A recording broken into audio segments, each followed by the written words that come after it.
last year, 42,000 Americans died in car crashes. 50,000 Americans died of colorectal cancer, right? Oh my gosh. All traffic accidents combined. Jeez. For our generation, it is the deadliest cancer in Americans under 50. We are putting cameras in toilets to improve people's health and one day save lives. And that is a new concept. And people need to get comfortable with that. Scott Hickle is the co-founder and CEO of Throne Science, a company that uses AI-powered toilet technology to track gut health, hydration, bathroom habits, and urinary function. And what makes this story so interesting is that Scott is building a real business around something most people would rather not talk about. This is a crazy fact. There's a 10% risk. 1 in 10 people will be diagnosed with a cancer of the lower GI or urinary tract at some point in their lives. 1 in 10. A lot of our friends. You got rejected by 100 investors. Why couldn't they see the vision? Because for me, when I got introduced to Throne, I was like, maybe can I invest? Because everybody should have this on their toilet. I don't understand how investors wouldn't have thought that too. It's a great question. And I think at the end of the day, we are consumer health hardware. And what was your worst product decision? The cost of getting this wrong could kill the company because if we have to recall these, it's over. So when you're building hardware, you go through a 3-step process, and that is... Scott, welcome to Young and Profiting Podcast. Hala, thanks for having me. It is so exciting to have you here. You're actually one of my friends. You're my boyfriend's best friend. And it's so cool to live in Austin and be around all these amazing entrepreneurs. And I always tell Mike, hey, can I invest in Scott's business? I feel like it's going to blow up. So congratulations on everything you've been building with Throne. You're kind of like a legend in Austin for what you've been building. And just really excited to break it down with everyone for the How We Profit series. That is the warmest intro. Thank you so much. I love Mike, love you. Love being in Austin, love what I do. I'm excited to have this chat. Yeah, so Throne Science is the name of your company. And you essentially have a smart toilet, but it goes so much more beyond just a smart toilet device. So in your own words, how would you describe Throne? Yeah, so Throne is a wearable for your toilet that tracks your gut health, hydration, bathroom habits, and for men, your prostate health. Hands-free, automatically, every time you go to the bathroom. It's like Aura for your flora or Whoop for your poop, we joke. But the whole idea is that there is a untapped world of health information in what's happening in your gut that you just flush away. And we track that so you don't have to think about it and help you tie the dots between what's happening in your diet and your lifestyle and what's showing up in your gut health. And ultimately, our vision is to build not just a wellness device for understanding gut health, but what will ultimately be the first continuous cancer screener looking for early signs of colon cancer and bladder cancer every time you go to the bathroom. That is amazing. And so when I first heard about this product, I was thinking you were going to make money off the hardware sales.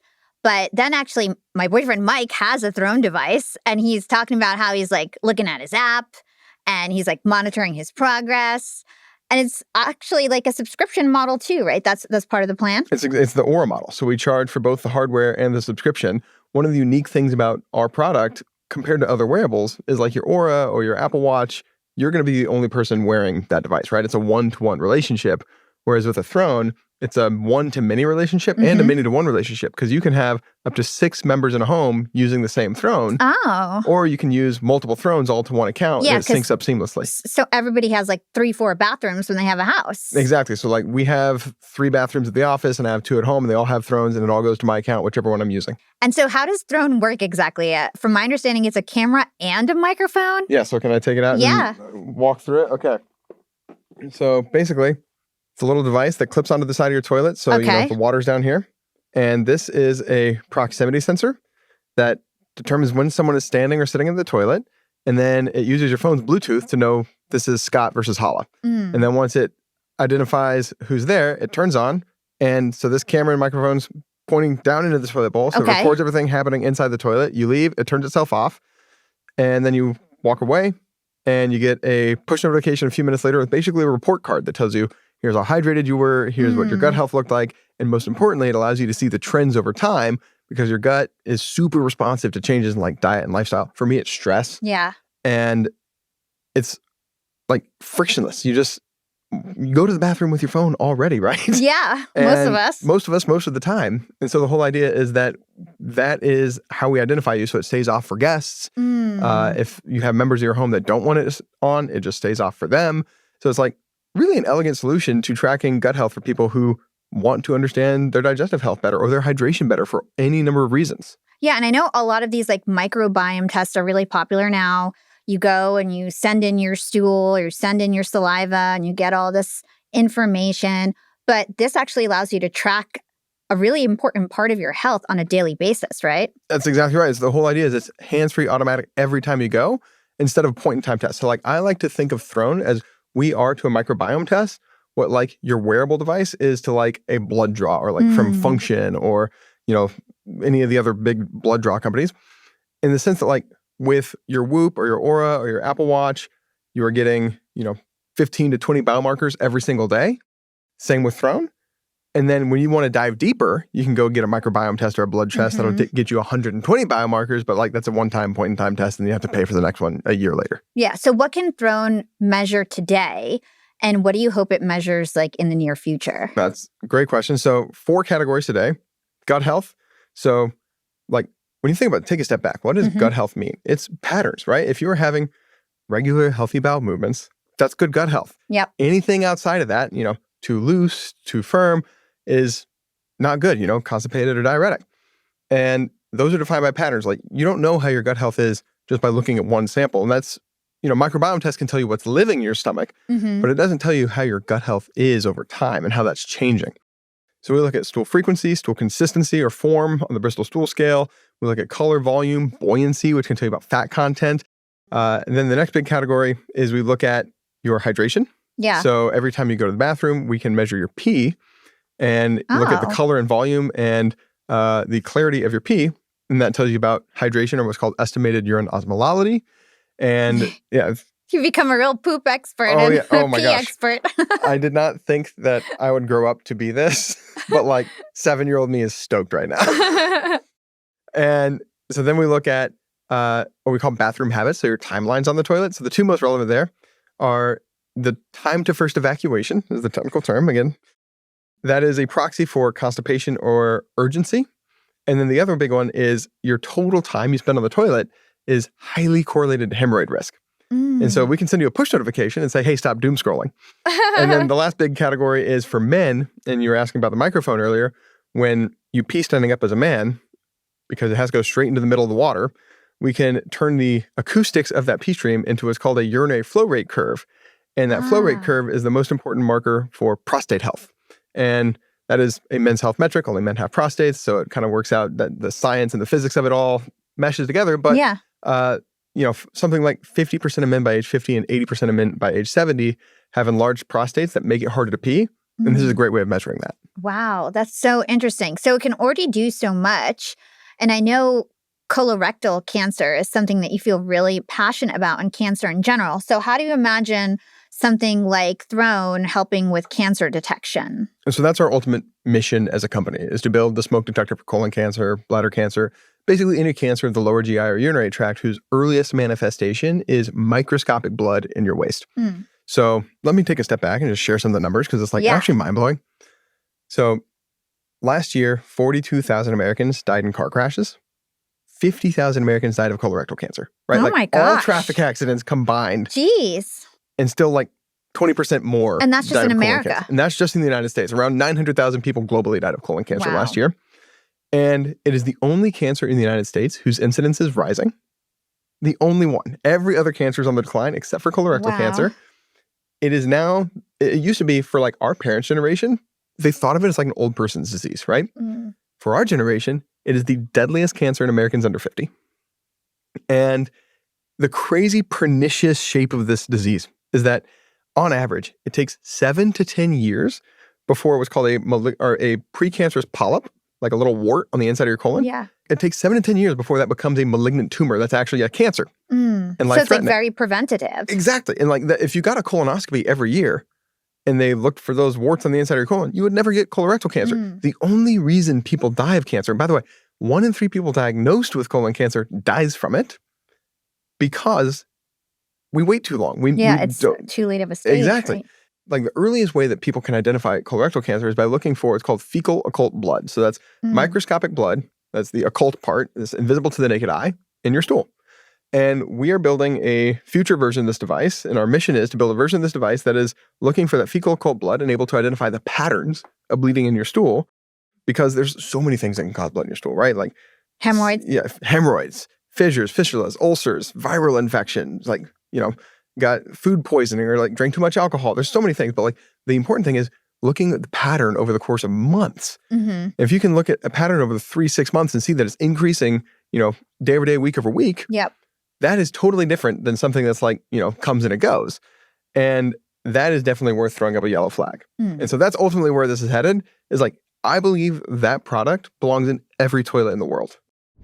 Yeah, think about all these wearable devices and how popular they are. And I feel like it could be like something that's mandatory in everyone's home because it's such like a huge, like your poop is a really big health indicator. It's universal and human. Like people don't talk about it, but like that's also just like such a uniquely Western attitude, right? Like, yeah. I gave a TED talk about this last year, but like the idea that poop is taboo is like a relatively new thing in human history, right? Like, and we're flushing away all this amazing health data. Exactly. And the advent of the toilet was actually like a great sanitation innovation that saved hundreds of millions of lives. Like the deadliest diseases in the 18th and 19th centuries were diarrheal diseases, dysentery and cholera. And so looking at poop was like one of the most important diagnostic tools we had for most of human history, especially recent history. And then the introduction of the toilet pushed that out of sight and out of mind. And that all converged with the Victorian era when like, we had prim and proper attitudes and modesty and, talking about privates was like not allowed. And so now we're at a point where like, Dr. Curran, our chief of science, has this beautiful phrase where he says, people are dying of embarrassment. Oh my gosh, it's so true, especially certain cultures and women. That actually just reminded me of a really crazy story. I know somebody, their parents were very conservative. Their mother was very conservative. And her breast was literally, like she had breast cancer and her breast was oozing and she was too embarrassed to go to a doctor and even show them her breast. And she passed away very shortly because they caught it so late because she was so embarrassed to have to go to the doctor and talk to him about that. But how great is it to have like a device in your home that can flag to you? So even if you are a little bit embarrassed about talking about it, at least you can go to the doctor knowing something is flagged. Exactly. And I think there's a statistic on this that I think is really important, which is, so Aetna, the big health insurance company, sends out 1 million prophylactic, so like preventative, what's called FIT tests, fecal immunochemical, which is testing for that fecal occult blood, but you have to collect a sample and send it off to the mail. And people hate doing that, as you might imagine, right? Yeah, like, it is not a user-friendly experience. No, like that's a horrible thing to have to do. The return rate on those FIT tests is like 3 to 6%. Like microscopic, right? Like, so people don't end up actually doing it. Yeah, they send out 100, they get like 3 or 6 back. Oh, wow. Yes. The other side of this, though, is Cologuard, which makes a more advanced test that also looks at not just for microscopic blood, but is also looking for like DNA mutations in your stool associated with colon cancer. Same thing, that you have to collect a sample and send it off to a mail. They get a return rate of like 66% because that's prescribed by your doctor and they're like barking down your neck, telling you like, take this thing, it could save your life. And I think there's a really like, negative interpretation of that, right? Which is like, still 1 in 3 people won't take this thing that their doctor says this could save your life. On the other hand, when your doctor says this could save your life, it increases compliance by an order of magnitude. 10 times more people send these back when their doctors are saying, hey, please do this. And to me, that just says there's so much power behind probable cause, right? When you show someone, and to your point, having this in your toilet every day that's telling you useful things about hydration and like how your diet's impacting your gut health. And one day it says, hey, by the way, like there's a yellow flag here, like you should be aware of this. And like, don't be embarrassed. Like it's not embarrassing, it's human, it's natural. And like, this is a crazy fact. There's a 10% risk. 1 in 10 people will be diagnosed with a cancer of the lower GI or urinary tract at some point in their lives.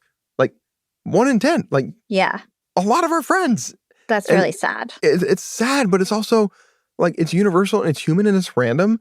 And we shouldn't be embarrassed about it. And we should talk about it because to your point, like when you wait too long, I can't, especially with colon cancer, which is like, breast cancer is like, I can understand how that is private and, taboo culturally, but like colon cancer is even more taboo. Even more so, right? Like there's so many stories about particularly like, to your point, women, men, it's universal, but like people it's just like embarrassing, exactly, right? It'd be embarrassing to say that something's wrong with you down there. And yeah, it's scary. But hopefully you are kind of de-tabooing everything that's going on with our poop health. 100%. And that's the what's one of our secondary missions is like, A, we want to build this product and get it out in the world, but B, we want to make it okay for people to talk about it because it's totally not a like embarrassing thing. It's human and universal, and it's like everyone does it. Why would you be ashamed? Let's talk about the actual business behind creating a healthcare hardware device. What would you say is the most difficult part about the type of business that you're creating right now? Creating a new category, by far. Like, this does not exist. We are putting cameras in toilets to improve people's health and one day save lives. And that is a new concept. And people need to get comfortable with that. Mm-hmm. Yeah, and I know that when you first had this idea, you and your co-founder went to Trader Joe's and you started asking people at the grocery store how they felt about a camera in their toilet. What was some of the concerns of privacy that people have, and what made you realize, okay, like, I think we could make this happen and people could be okay with this? Man, that is a deep cut. That's an amazing recall on your part. So yeah, that's exactly what, like, we thought this was a crazy idea at first. And then we had to go out and convince ourselves that, like, no, this actually has legs and people will do this. And a huge part of that, we ran some surveys on like Facebook and SurveyMonkey, and those surveys kept coming back and people were interested, but we were like, no. Like, are they sure they're okay with the camera in the toilet? That was just like pixels on a screen. I didn't know those people, right? And so we were like, we got to go look in some people's eyes and like actually confirm that like we're not losing our minds here. So we went outside of Trader Joe's, and of course we'd, ask people, do you wear wearables? Like, how do you track your health? And then we'd ask them, okay, like, would you be interested in tracking your gut health, your hydration? And like almost universally people were like, yeah, absolutely. Like, a shocking amount of people have gut health issues that they would like more insights into. And then we'd always ask them at the end, okay, but now let's say we're doing this with a camera in your toilet and the lens is facing down. Yeah. How do you feel about that? And not a single person was offended by that. They're like, oh, the lens is facing down, who cares? And they're like, do what you got to do. Exactly. Like, I don't, there's nothing special about that. And what we found is that people assume other people will have an issue with it. But then you ask, like, how do you feel about it? And they're like, oh, I don't care. And like, that's a really interesting psychological thing where everyone assumes that other people will be more worried about it than they are, but then they themselves are not worried about it. But that's true of almost everyone. So you were able to convince yourself that this was a good idea. Mm-hmm. I want to talk about fundraising, and I know you got rejected by 100 investors, so we definitely want to talk about your fundraising. But first, let's talk about the origin story, because it's quite a cute story, and you also pivoted from an original business. So from my understanding, you actually were making a joke, boys' night poker game, and you guys were talking about what are the worst ideas you ever had in terms of a startup. Tell us about that. Yeah. So Mike was there. Oh, really? Yeah, of course. He was there. I was wondering, like, is that a poker night, like the same poker boys that I know about? Okay. The same poker group that's been around for like 6 years. And so the question wasn't the worst. It was, what is a startup idea you would love to start but wouldn't want your name associated with? Which is even more fun. And everyone else is pitching like sex, drugs, rock and roll, vice industry type stuff, right? A lot of OnlyFans adjacent stuff in the world. Yeah. And my co-founder, Tim, was like, no. Like, the actual, like, legitimate answer to this question is smart toilets. I was like, oh, that's so good. Like, clearly you named that company Throne and put a leaderboard on it, and there's your go-to-market. You came up with the name Throne on the spot? It's the perfect name. Yeah, it really is. And so fast forward, Tim and I ended up working together. We joined a company that was selling music royalties on the blockchain. So it was like a crypto company, and very 2021 era of technology, very fun. But we wanted to leave and go do something a little bit more grounded in reality. And so we both come from healthcare families. My dad's a medical device inventor. My mom is a geriatrician, so like a primary care physician for aging adults. And Tim has a mom and 3 sisters that are all nurses. And so this was like peak COVID, right? 2022. And nurse staffing was the problem in healthcare. And so we're like, let's go build a healthcare staffing marketplace like Uber for nurses, basically. Yeah. But like treats the nurses really, really good, because that seemed to be one of the big problems is that all the nurses felt like they were treated like cattle and not people, or like just numbers on a page, but not, there's no humanity behind it. And we're like, let's go do that. And so we went and built a whole 2-sided marketplace. This is before you could vibe code stuff. So like Tim actually hand coded. Exactly. All like hand rolled this whole thing. Fast forward, we went and raised our first $1 million from previous investors in my last company and friends who told me they wanted to invest when we started a company.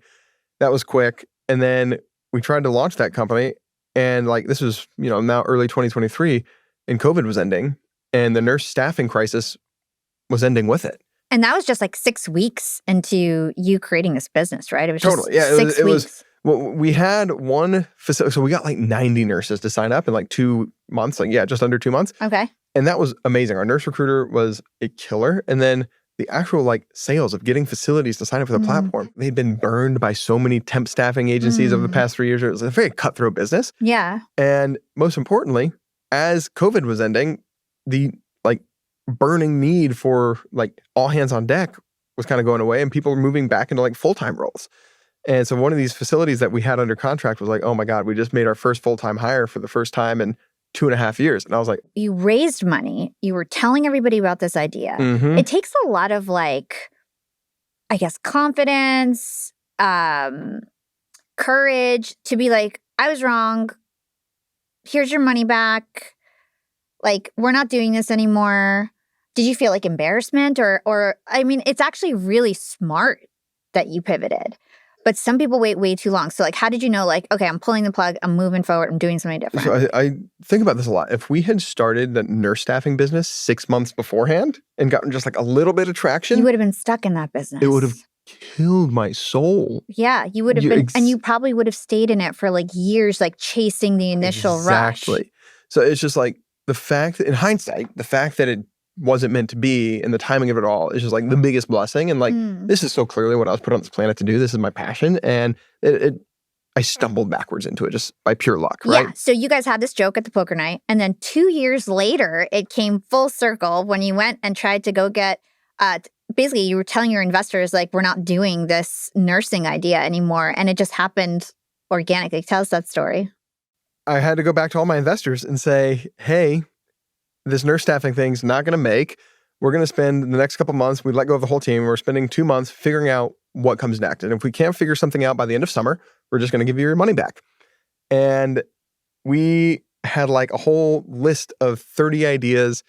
Throne wasn't even on that list. We spent a lot of time, like we were looking for more serious ideas, right? Were you telling your investors, like, these are the ideas that we have to pivot?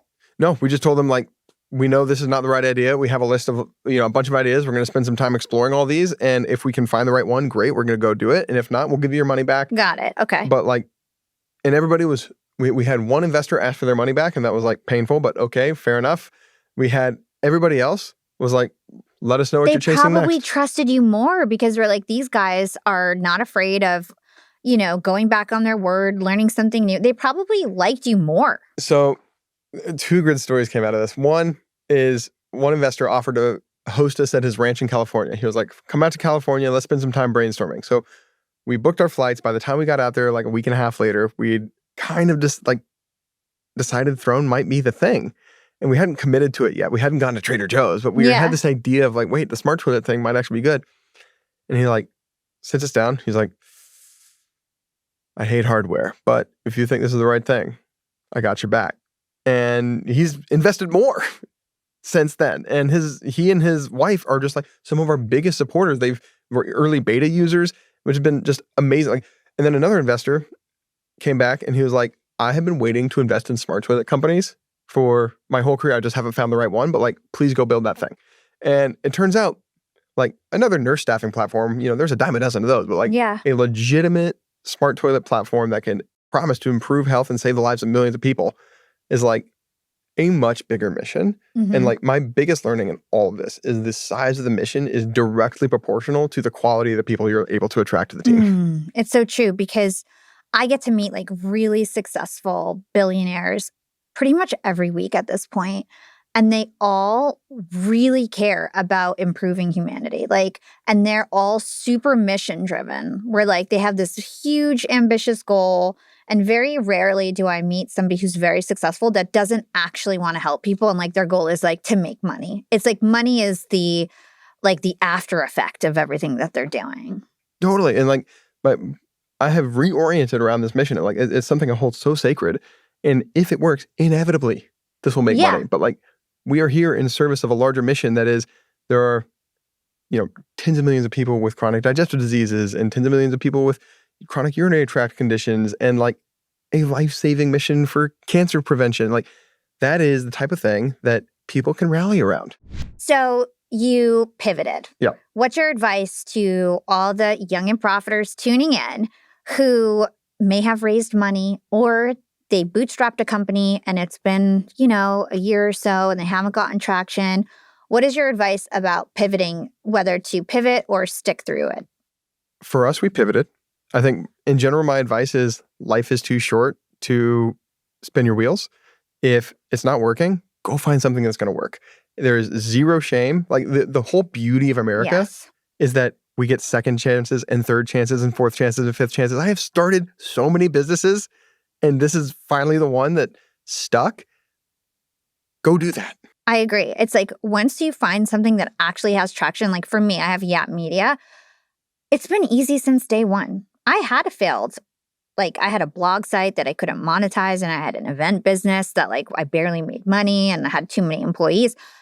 And now I have Yap Media and it's everything is so much more effortless because it's the right market where it's scalable, right? And it's got all this that's just working for me organically and naturally. And I feel that's what people really need to find is something that works more effortlessly than not. 100%. When you find that thing that actually suits you like a glove, it's the most motivating. You wake up every morning so excited to go do what has to be done. Whereas when you are swimming upstream, it's exhausting. And that's how it was with the nurse staffing is we saw that we were going to be swimming up a freaking waterfall. And it's you don't have to, you've got choice. Yeah. You've got choice. Even when you raise money on a specific idea, you proved, you've got choice where you can just go back to your investors and explain it and see if they want to ride with you or not. And as long as you have these conversations with integrity and candor and say, hey, we gave it a college try. And what it is, I wrote a post-mortem memo. So I just said, here is everything that we came into this. Here are all the assumptions we had. Here is what we've learned since. Here's what this means. I don't think this is a good idea. Yeah. We're going to go find a better idea. And nobody was offended by that. Yeah.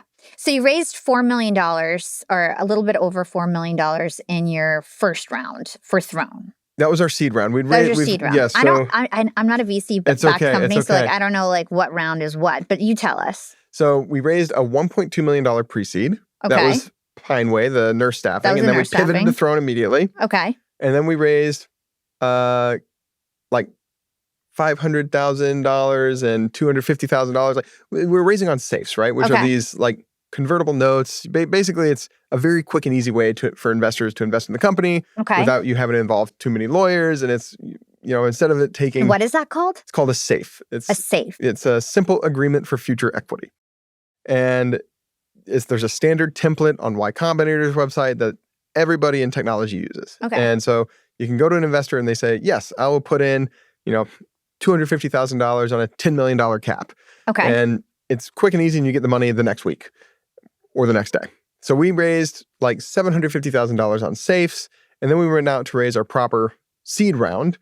And we raised $4 million in that round. And by that point, we had a prototype. So it wasn't this. It was I'm very proud of how attractive this is. It looks really nice. It's very sleek. Yeah, what we had before this, the prototype was this big and the camera in the toilet was massive and it wasn't waterproof. So one instance of bad aim, it was all over. It wasn't waterproof. That's hilarious. But it was enough to show that we could build hardware and the app worked and we had the whole experience. We could kind of, paint the vision of where this was And headed. that was when you were raising the $4 million. Exactly. Okay. But seeing is believing, right? Showing up with the actual thing built was so important. And so we raised that money. But let's pause there. Okay. You got rejected by 100 investors. Oh yeah, it's gut-wrenching. Why couldn't they see the vision? Because for me, when I got introduced to Throne, I was like, can I invest? Because everybody should have this on their toilet. I don't understand how investors wouldn't have thought that too. It's a great question. And I think at the end of the day, we are consumer health hardware. And any venture capital investor, most of them are allergic to one of those three categories. Okay. Much less the convergence of those three categories, Got right? it. So they're why? Are they just hard? They're hard categories? Consumer's a notoriously hard category. Healthcare is a notoriously hard category. And VCs specialize in consumer or healthcare, but very few do consumer healthcare. And then hardware is also a notoriously hard category. Yeah, it's expensive. The quick money is in B2B SaaS or like, the big money now is in like these foundational AI labs. Yeah, the AI companies. Exactly. And so this is much riskier. And a lot of investors like kind of saw the vision. At that point also, we had no progress on blood detection. We just had like a notion that like, we think we should be able to identify microscopic blood using these advanced imaging techniques. And, here's some papers we can point you to, but we hadn't built anything like that ourselves yet. And so we had like proven out like the basic technology, but like the advanced stuff that's like, ultimate. Because I think everyone agrees with the premise that like life-saving. But they're like, can your thing actually do that? Exactly. And like at that time, it couldn't. And we just got very lucky. Again, like going back to the size of the mission, our lead investor in that round, when she offered to invest, I was like, why? Like I can feel your excitement and your passion for what we're building. Where does that come from? And she shared, my husband died of cancer in his early 50s. And all I can think about is like, what could we have done to catch it sooner? And again, just like, thank God she was put in my life, Yeah, so like, people who aligned with the mission, even if you weren't there yet, invested. And then what was the difference between people that you cold outreach to versus people you were introduced to? How is that different in terms of fundraising? So Mark Andreessen has a very famous perspective on this, which is that if you are a serious founder, it is your job to find a way to get in touch with me. Because if you can't go through the hoops of getting in touch with me, and it's not that hard, then how are you going to break through all of the walls that it takes to build a company into something successful? So I ran a very disciplined process. I had a spreadsheet. I had my wish list of like, here are all the investors that I want to get introduced to. Here's the firm they're at. Here's the specific investor I want to invest in. Here's the other similar companies like Whoop, Aura, 8 Sleep Levels that they've invested in. So I know why I want to get in touch with them. Here's the list of all the people that I have mutual contacts to who might be able to introduce me to that person. That's really smart. I got coached on this by Eric Bond, who's an investor at Hustle Fund. And he when he caught wind that I was about to go fundraise, he called me. He was like, do not fundraise yet until I coach you through how to do it. And he walked me through this masterclass. And then he was like, and then you have your list of all of the other founder friends you have. And you get on a call with every single one of them and say, hey, who are the investors you can introduce me to? And you keep a list of all of them. And so, like, let's say you, Hala, give me 5 names. He's like, great, keep track of all that. And then this is important, the sequencing of it, because you want to build momentum in a fundraise. You want the valley to be talking about you, because investors chirp. And true. He was like very specific about you get this whole list compiled, but you don't let people make introductions for you yet. And then you say on the same day, like make it a Thursday, like go to all 500 people, or it's more like 50 people, but like go to all 50 people and say, hey, here's the 5 people you told me you could introduce me to. And here's the 8 people you told me you could introduce me to. Like, here's my blurb. Please send this to these 8 people. So it's like a blitz. Exactly. It's a blitz. And then you get a bunch of these double opt-ins coming back in saying, I'd love to meet Scott. Or like, no, I'm going to pass. And like a lot of people just passed, right? Like, it was like not a fit. And like, by the way, that's like my second favorite investor. My first favorite investors are the ones who give me money. My second favorite investors are the ones who say upfront, not a fit. My third and distant least favorite investors are the one who waste a bunch of time and then say no.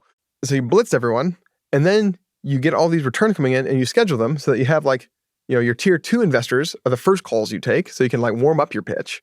Because like if you do this right, you're pitching, 5, 6, 8 times a day, and you're responding to what their faces are showing, right? The questions, and you can like, you get your story right after you practice. Exactly. You figure out like what story you're telling, what data points, what questions people ask. And I'll tell you a huge learning for me about the story is so many people gave me the well-intended advice to start with the big vision first and then pitch how we get there. Yeah. And so the original pitch was, we're building the smoke detector for colon cancer. And the way we get there is step 1, we build this device that tracks gut health and hydration.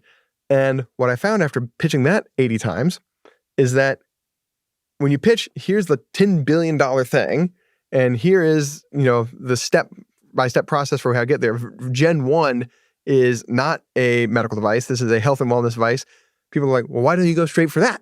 Yeah. And it's like, you're setting yourself back. But when you say, hey, we're building this device that tracks gut health and hydration, and by the way, eventually the mission is to become this smoke detector for colon cancer, and we think we know how to get there, and that's the note that you end on, infinitely more compelling. So you went out to these investors and you were pitching, but you did have a lot of setbacks. So talk to us about the 100 no's that you got. What were they concerned about?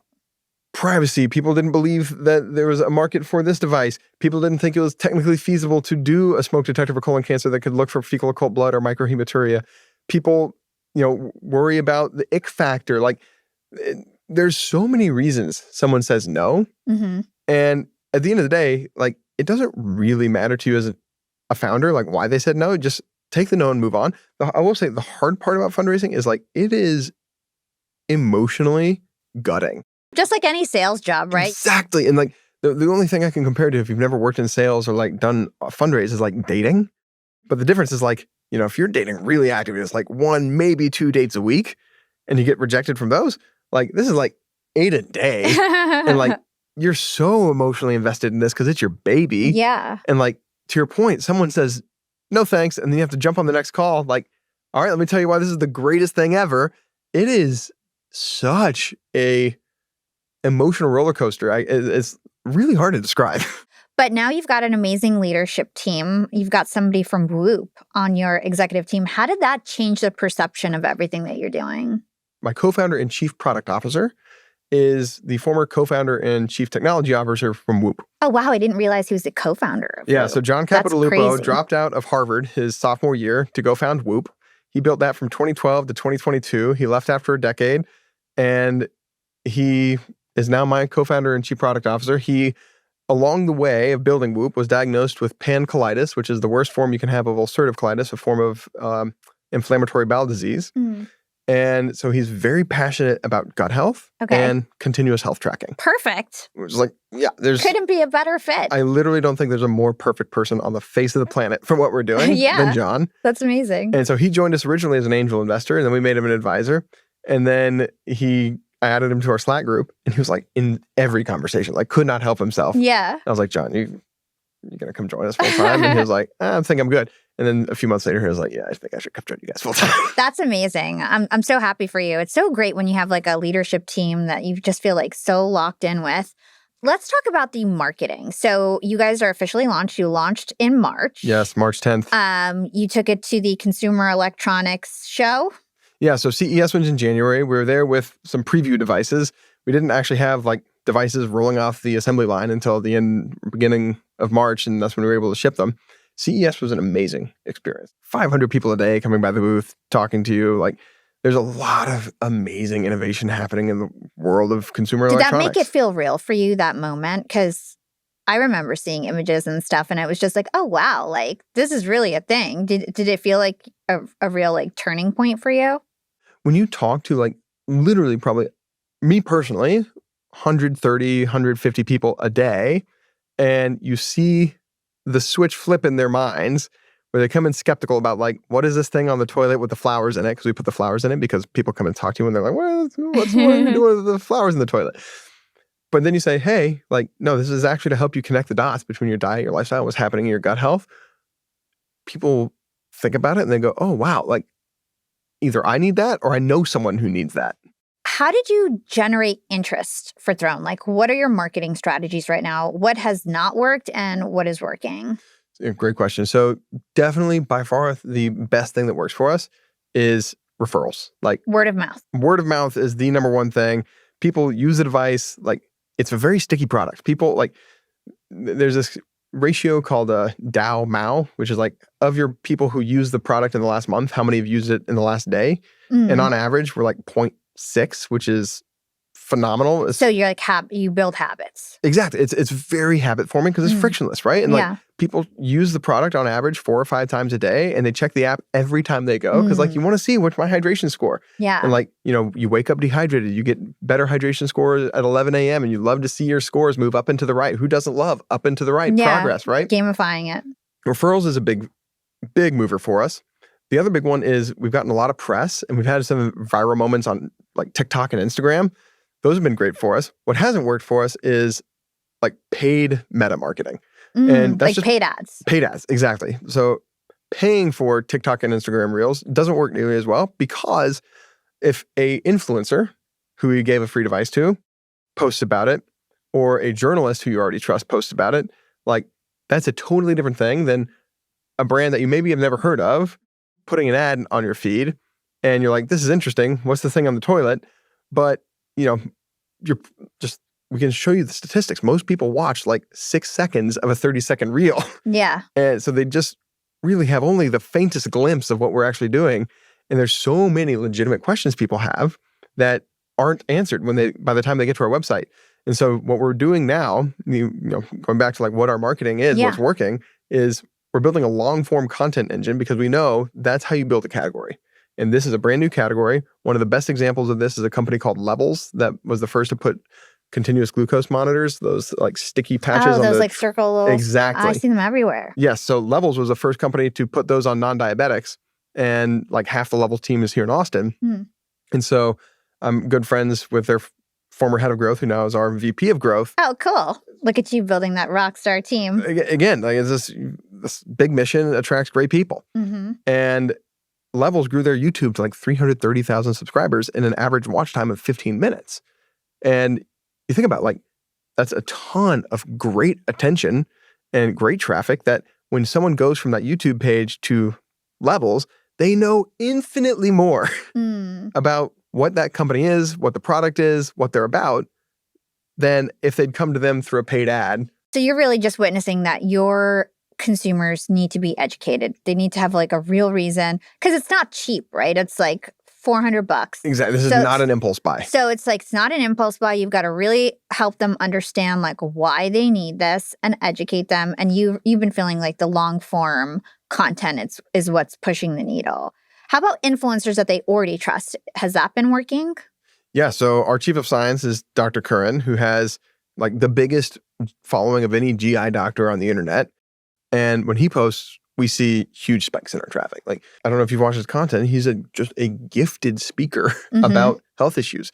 Health is one of those things that anybody can talk about. It's universal, but also like when you start getting into like real medicine and like human anatomy and physiology and like how these systems work under the hood, it is so complex. And to talk about those subjects that are deeply interesting, but make it also educational and entertaining at the same time is like a gift.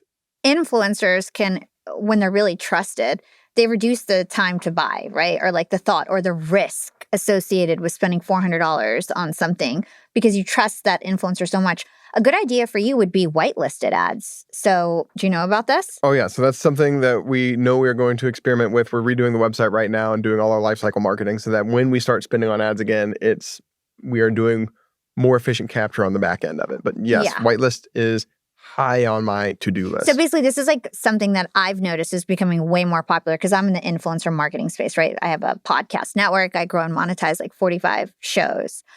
And more brands want to actually put their own money behind our creators' posts. So it's like the creator puts up a post, they might have talking points or whatever it is. It grows organically, but then the brand actually puts paid ads money behind it. And that's what a whitelisted ad is for those who don't know. So that's really cool. So is there any other branding, marketing tactic that you've been leaning into? The other big one for us is just long form editorial, like written content. Yeah. And the two reasons for that is A, traditional SEO, but the other big one is AI search. And we've had a surprising number of customers come to us because they found out about us through ChatGPT. Wow. That's so interesting because they're probably being like, what's wrong with my Exactly. Like there's a very big difference in the intentionality from like push marketing, which is like, Meta, Instagram, TikTok, that's push marketing. We are pushing this onto you. Whereas like if you're going to ChatGPT or Claude or Google and asking like, what's wrong with me? That's pull marketing. Yeah. And like, when we can find people in those pull moments, it's way more intentional. They're already like down the funnel because they're looking for the solution. You're not having to educate them. They have like a real burning need of figuring out the solution. So really interesting stuff. Okay, so I want to do a segment with you called Founder Failure. It's a new thing that I'm trying out for this series where basically I ask you like what your biggest marketing mistake was, your biggest manufacturing mistake, whatever it is. And you tell me some of your failures, because we all learn so much from failure, especially as founders, right? This is why these founder peer groups work so well. Mm-hmm. Scott, what was your worst product decision? Oof, that's a tough question, because the reality is with hardware, like there's the hardware side of the product, and then there's the software side of the product. In the software side of the product, the cost of making a mistake is very low because you can go and fix it the next day, right? Like it's just go update the code. With hardware, the cost of making a mistake is very high because, like, best case scenario, you recut the molds that the plastic is molded in. Yeah, so you've got to be really careful before you say, go produce all these things. Yeah. Exactly. It's just very expensive. And so when you're building hardware, you go through a 3-step process: design validation testing, electronics validation testing, and product validation testing. You can't skip. It's actually electronics, then design, then P. And you can't skip any steps, and it takes a year to go through manufacturing because they don't want you having any mistakes, because catching them after the fact is so expensive. So we were very lucky to have a very professional manufacturing group that we're partnered with. I'll say actually for the beta product, the not waterproof was terrible because we knew that if a guy peed on it, that would kill the product. What we didn't realize was that the humidity of just sitting above the toilet would also kill the product. And so the average lifetime of one of those beta devices was 6 months before it would short out. Got it. And that's why you do betas before you move into mass production. Also just, we realized the cost of getting this wrong could kill the company because we have to recall these. Yeah, so you took it. The lesson in that is take your time, find a professional manufacturing partner, learn processes, have a coach. Yes. Don't waste your money. Move fast, break things only works when the cost of breaking things is near zero. What would you say your biggest marketing flop was so far? Instagram. We spent way too much money on Instagram to learn the lesson that Instagram is a horrible fit for our stage of awareness. Because I'll give you a really specific example here. There's a company, are you familiar with Nude, the laser hair removal product? And it costs basically the same as our product, $400. It's direct to consumer, and it's laser hair removal, and it really works. And the founder of Nude is a good friend, and he was like, oh, well, here's how we market. And, we were like, oh, let's just go copy and paste that playbook.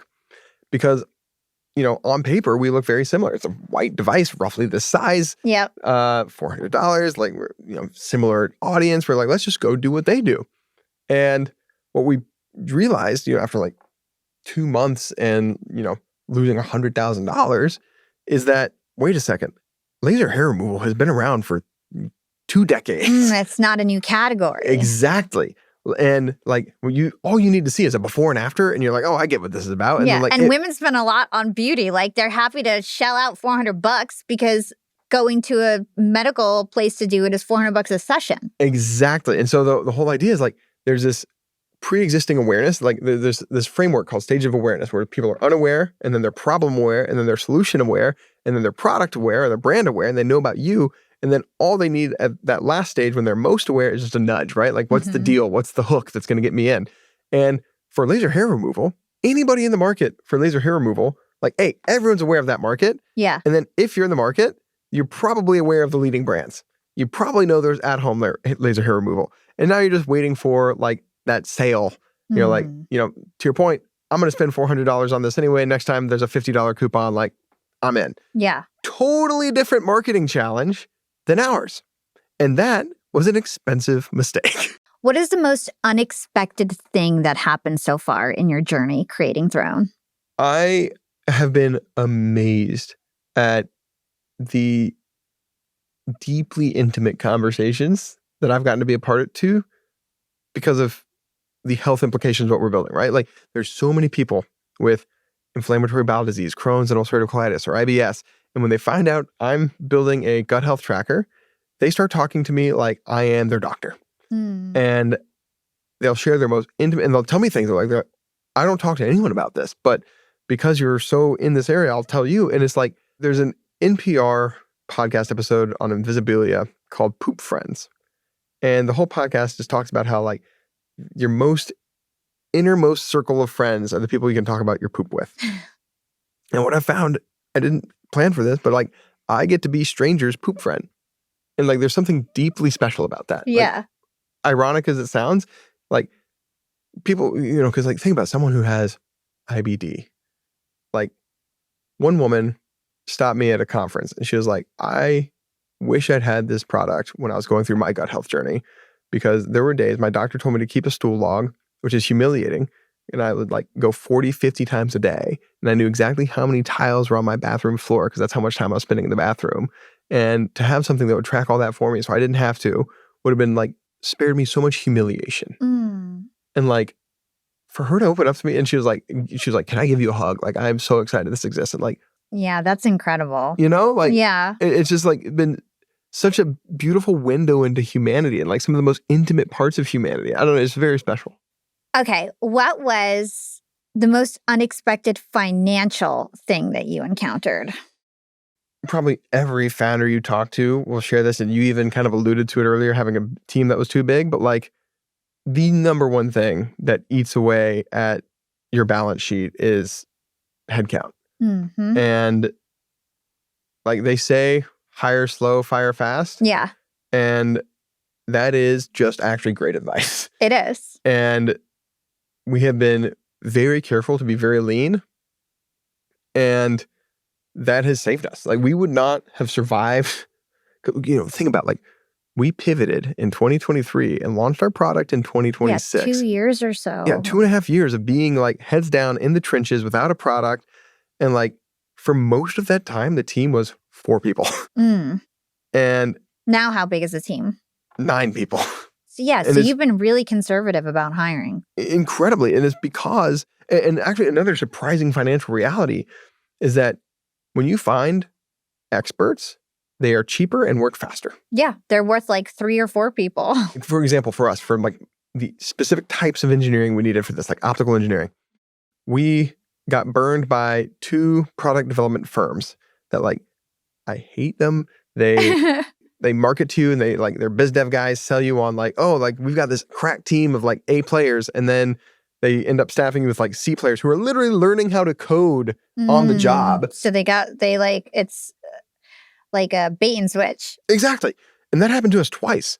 And we were like, okay, like no more of that. We need to go like actually find the engineers themselves who have this explicit, specific set of expertise. And we found those people. They worked faster. They got the work done in a week instead of a month. And their rate was lower because you're not paying for like a project manager on top of this whole thing. And like, they're not learning on the job. It was mind-blowing to me that you could work with someone who was 10 times more talented and pay half as much. So basically you went to hire them directly rather than working through an agency. Funny enough, we found an agency whose model was more aligned with that. So there are some agencies, because like the typical like agency model is they have people on staff and they need to staff all of those hands, right? They can't have idle hands. And so that's why they sell you on the A team. And then the A team ends up supervising work, but it's done by the B or the C team, the junior people. And we found an agency whose whole model is we don't have any employees. We have a network of freelancers and we will match you with as many freelancers as you want to interview with. And we just take a cut on whoever you end up working with. Cool. That's a great model. It's a great model. And like, I wish I knew that existed a year before. Yeah. What would you say was the slowest decision that you made or a decision you made too slowly? Just hired the wrong people, let them sit in the role for too long, dragged my feet on it. Like, within a week if someone is going to work out. Like, you tell yourself like, all right, I'm going to watch how this warms up. And then like, it never does. It just never does. And it always feels better once they're gone, right? It's like the impact is immediate and you feel so dumb for offensive how much better it feels. And like that's definitely the biggest mistake is like we had just the wrong people in the wrong chairs. My dad's an entrepreneur and he told me this years ago. He was like, look, like when you set out to build a company, you tell yourself and you tell your investors and you tell your team, like I am building a world-class team. And when you find yourself in the position of having someone on the team who's not world-class, you have to let them go. Yeah. Because you either let them go or you are a liar. That's such a good lesson. Okay, so let's play something I call SWOT Sprint, okay? We're going to go over all your strengths and weaknesses and opportunities and threats, which I'm pretty interested in learning about. So what would you say are your biggest strengths right now at Throne? we have an amazing team. We have a strong brand. We have a product that works. It's super sticky. People love it. Those are the biggest ones, definitely. It's like the product works. The team is outstanding. We're building a world-class marketing team to match our world-class product team. Because, like, you know, we've had a very small team for this last 2.5 years, but it was all product and engineering. It was like, but like overpowered. And we just had underinvested in marketing because we hadn't, you know, launched yet. I think one of your biggest strengths is like your silly marketing. Like the fact that you called it Throne and like you're such a personable guy. And like, I feel like it's just going to be a really funny brand. And I feel like you're making something really serious, really lighthearted. And I feel like that's a big strength. I appreciate that. And that's exactly what I mean by brand is like, it's a tightrope walk because on the one hand, yes, this is poop and it's funny and it's, you know, lighthearted and levity and like, you can't not have like puns in every conversation. Yeah, I mean, it's so easy. I like introduced you to Naveen Jain because I was like, that would be such a great contact for you. And even in the email, I found myself like being like, this is a match made in bathroom heaven. Like, you just it's can't. so easy. You can't help yourself. And then on the other hand, to your point, it's serious and like, you know, people who have conditions that like really impact their gut health, like their worst days are really bad. And so like navigating that with appropriate like yeah, you reverence. don't want to be. You don't want to be like insensitive. Exactly, and like, but that's something that I think our team does really well. In part because like so many people on our team are personally affected or know, and like we're all just people. So next is weakness. What do you feel like are your biggest weaknesses right now? If you'd asked me 6 weeks ago, I would have told you, maybe 8 weeks ago, I would have told you marketing. Like that was definitely the biggest thing that like we didn't have. Now we have the right people, and so it's going to take probably 2-3 months to ramp up the full marketing engine and get everyone working, you know, in symphony together. And, you know, we have one person who's going to be shooting the content, another person's editing the content, another person's posting and distributing the content. Like that doesn't happen overnight. Yeah. But, and so right now, I would say that's still our weakness is marketing, but we have momentum. And it's so exciting to feel you're building out a together. Podcast studio. Yeah. I can't wait to find out more about that. Opportunities. What are your biggest opportunities? Our biggest opportunity is all the stuff that we're already talking about with the marketing, right? You've got such a big market to kind of tackle. And we just like... How big is the market? Let's talk about like this product, right? Like tracking the basics of gut health. Mm-hmm. The most motivated people are people with IBS and inflammatory bowel disease. IBS is like 35 to 50 million Americans, depending on who you ask, probably 45 million Americans caps out. IBD is another 3 million Americans. So let's call that like, you know, 45 to 50 million Americans. And then people with urinary tract conditions is another roughly 50 million Americans. And then like everybody should track hydration. And like anybody who wears an Oura Ring or a Whoop would benefit from tracking their hydration and their gut health and seeing it. Like I just ran an analysis yesterday, like of the last like 420 days of my gut health and hydration against my Whoop metrics. And I was able to show that like my gut health is hugely impacted by my stress. Yeah. And you can see that like the days I have stress, I have bad gut health. Same thing, like my hydration and my recovery, I expected my hydration to drive my recovery more, but on the days that I am dehydrated, it really hammers my recovery even more. It's less of an effect on good days, but a huge detriment on bad days. And there's just so many interesting physiological lessons at the intersection of like sleep and hydration and gut health and stress and gut health and diet. Like the market's really everybody. Yeah, so you're like, it's pretty much everyone. Do you know how many toilets are in America? Like, did you do research like at that level? Like, what were the things that you researched? That's a great question. It was more understanding who has a motivation. Like we think about it more for like GLP-1s too, right? Exactly.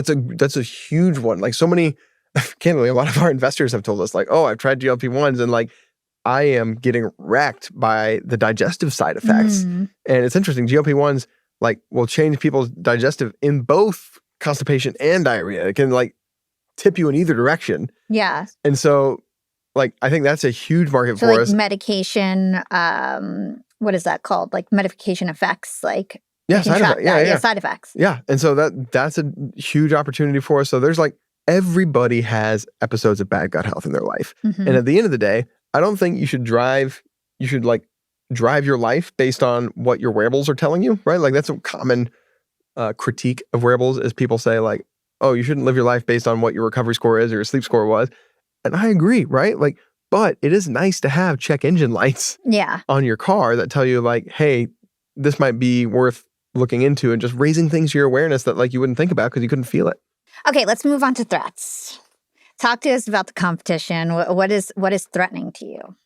So there are several startup competitors. This is like a very interesting space that's like weirdly heated.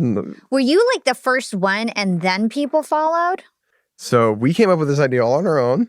But once we got into it, we found that there have been several attempts at this, different attempts. Some people have tried to do whole toilets. Some people have tried to do just iPhone apps. And there's a whole universe of like poop tracking phone apps. And the reality is like, that's not going to ever catch on because people aren't going to take pictures of their poop with their phone because the user experience is bad. You have to like go and then like take a picture before you wipe. And that's like awkward. Yeah. And so having like, that's what motivated the hardware is like making this truly frictionless and effortless. And so there are a few companies that are trying to do this.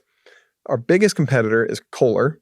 They're, massive privately one owned. of the most popular toilet brands in the world. They do like $1 billion a year in revenue. They're privately held. They have their own town in Wisconsin named after them. That's their headquarters is Kohler, Wisconsin. And they released a product very similar to ours like a few months before we did and totally caught us off guard. Damn. We knew they'd been working on something like this. They acquired a company out of Israel like years ago, but went zero dark 30, didn't hear anything from them. Whereas we've been very public since basically day one about like, here's what we're doing, here's who we are, here's what we're building, here's the mission. They took a very different approach. And their product is beautiful, but it's not hands-free.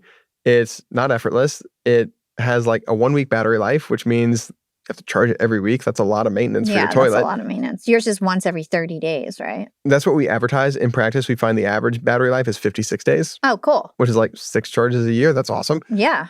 There's, it limits your session to 5 minutes. So there's just like... You have a better product. I'm very proud of the product. And better branding. I think that's the key. Like, I think your way of going against the big dogs is going to be community. Yes. And branding and personality and mission and your team. Like, that's what I think is going to help you really compete. And we have a lot of personality. And that's, and then there's a bunch of little startups that are trying to do things and like, I don't know how real those are. Like we've seen a bunch of them at the conferences, but I know for fact one of them copied our design of our beta device because it looks identical. And we're just like, all right, good luck. But they made it black. And we're like, okay, well, we saw them pre-order devices from us and we're like, skip. Honestly, I think the biggest threat is not a competitor. It's that we fail to educate this market. Like the only way this really fails is not a competitor comes in and kills. Because like right now we're all trying to create this market, right? And I think this is a market that's big enough. The same with like health trackers, right? You got that's Apple so smart. Watch It's and like Whoop there's so many and Aura. watches and exactly. And like there's Garmin and Koros. There's so many brands that. So you're not afraid of having a competing brand. It's like no, almost like proof that it's worth it to keep doing. 100%. My biggest hope was that Kohler would come out and spend hundreds of millions of dollars educating the market, and we would get to ride their coattails. Oh, that's such a great point. Yeah. If you're listening, please do that. I can help you spend that money. I love it. Let's go back to money. So this is called How We Profit. I want to understand, what are your biggest costs associated with creating a hardware device for health like this? Like, what were your biggest cost centers? People, right? Like Headcount, number one. And for the first 2.5 years of the company, it was just developing the product. And that's still by far our biggest cost center. As we continue to ramp up our marketing engine, it's going to move into marketing. Okay. And a big part of that is going to be, we're hiring headcount for marketing, but we're also going to be spending more on marketing projects, right? Like you mentioned the podcast studio earlier. Yeah. We're building out our own podcast studio that's going to look not quite as fancy as this, but we're very excited about it. And the whole idea there is like one of our biggest challenges as a company is people see this product when they receive the product. And they're like, wow, this feels like something Apple or Microsoft would have made. And like, that is the highest praise possible, but they're surprised because our marketing is not yet at the level of Apple or Microsoft. And the whole point of marketing is to set people's expectations. And if your expectation is like, whoa, this is better than I expected, that means our marketing failed.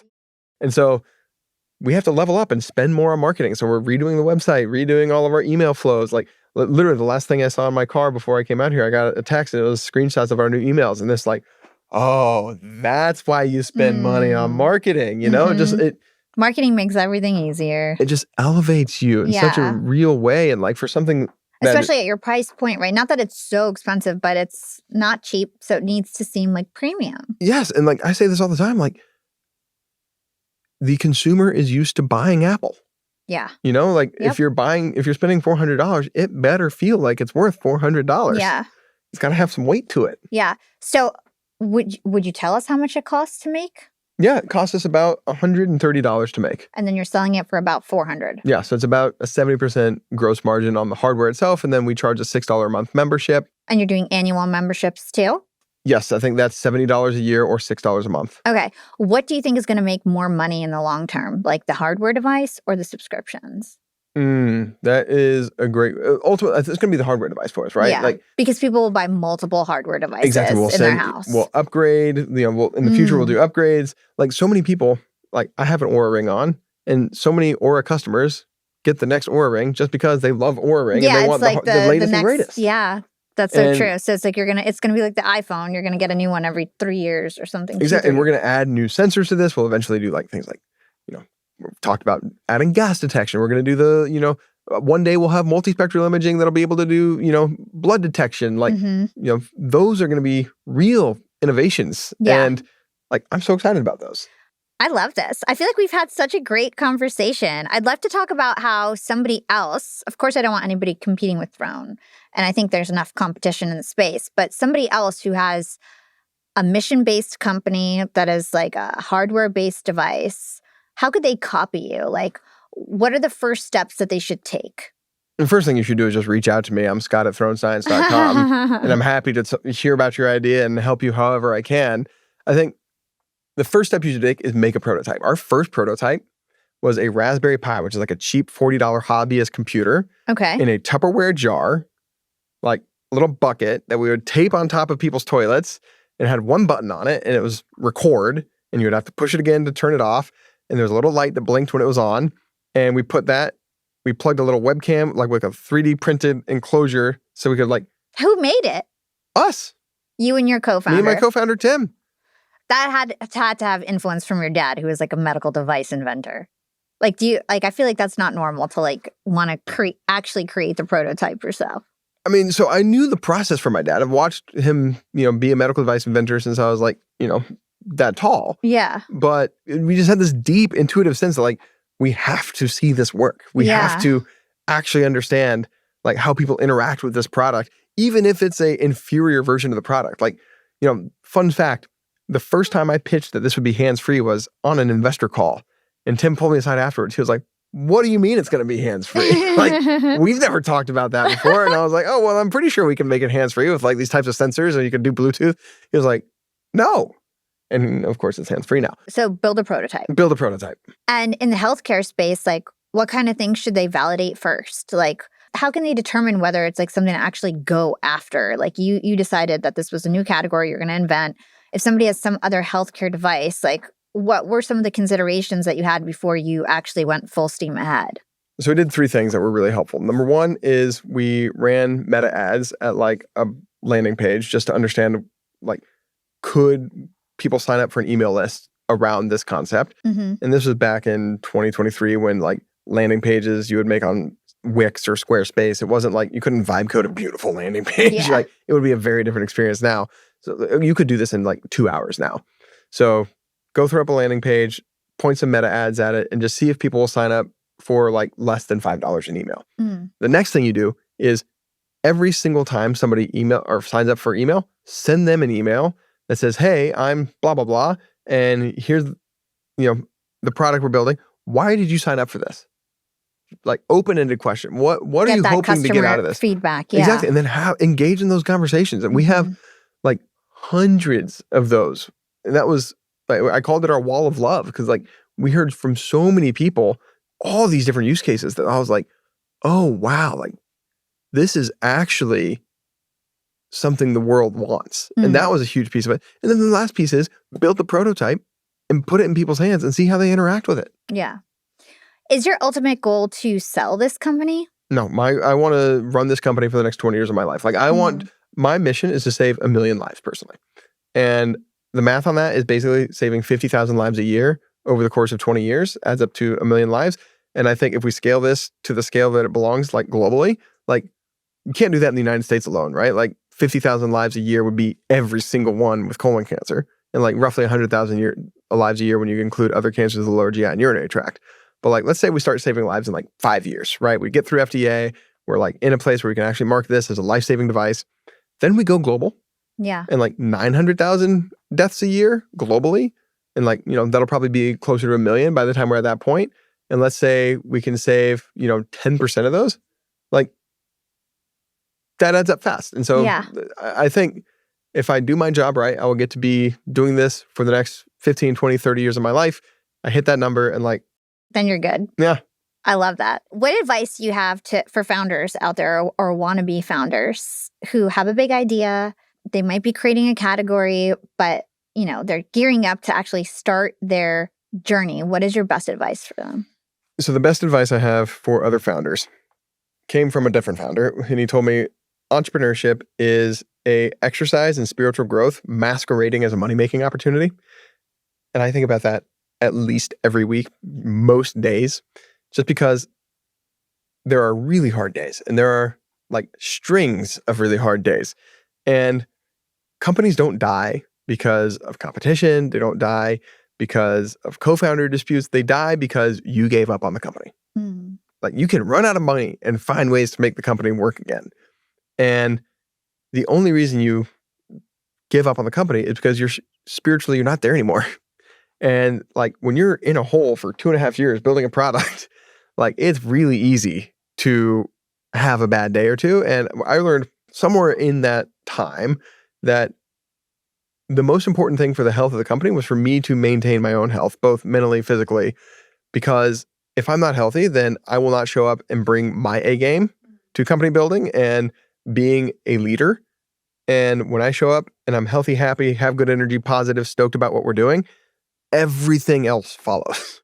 I love it. Scott, before we go, where can everybody learn more about you and everything that you do? So we are at thronescience.com. We're at Throne Science on Instagram, Twitter, every social media channel. And then I'm personally at Scott Hickle. It's pickle, but with an H. So Hickle, everywhere that you would find people on social media. Amazing. Thank you so much for joining us on Young and Profiting Podcast. Hala, thank you.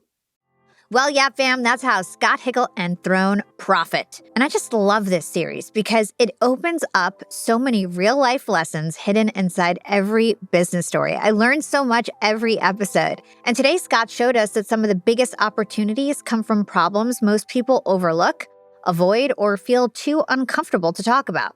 What started as a joke between friends on a poker night became a mission-driven company helping people better understand their health through a behavior we all share every day. Throne is quite literally saving lives with every flush. Thanks for listening to How We Profit Wednesdays, the Young and Profiting series where real entrepreneurs share real numbers, real margins, and the real story of how their businesses actually work. I'm Hala, and I'll see you next time.